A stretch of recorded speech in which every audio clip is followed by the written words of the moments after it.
Eggless cake ఇప్పించామని చెప్పి last మినిట్లో మీ అసలు భాగోతం బయట పెట్టకుండా పక్కింట్లో చేపల కంపు, మీ ఇంట్లో వెజ్ పకోడీ అని అబద్ధం చెప్తే పొగడకుండా తిడతావా? అంటే ఇప్పుడు పొద్దున్నుంచి అంకుల్ నీకు ఇన్ని ఫోన్ కాల్స్ చేస్తుంది. నేను వెజిటేరియన్ అనుకున్నా, నాన్ వెజిటేరియన్ అని తెలిస్తే ఏమైపోతారో.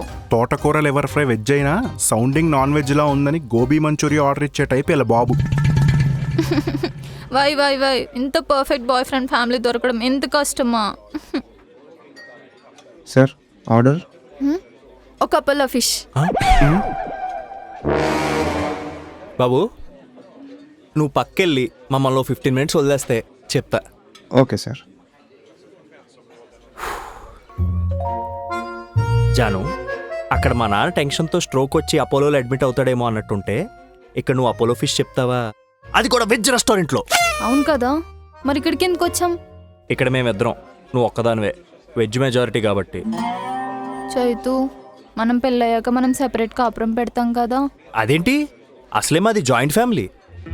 వామ్మో, ఇద్దరుంటేనే ఇంత డామినేషన్. ఇంకా ఫ్యామిలీ మొత్తం ఉంటే కంచాల్లో ఉండాల్సిన చేపలు అక్వేరియంలో, ప్లేట్లో ఉండాల్సిన కోళ్ళు పెరట్లో ఉంటాయేమో. అఫ్ కోర్స్, మా ఇంటి అక్వేరియంలో 2 చేపలను పెంచుకుంటున్నాం తెలుసా. ఒక దాని పేరు శీలావతి, ఒక దాని పేరు చారులత.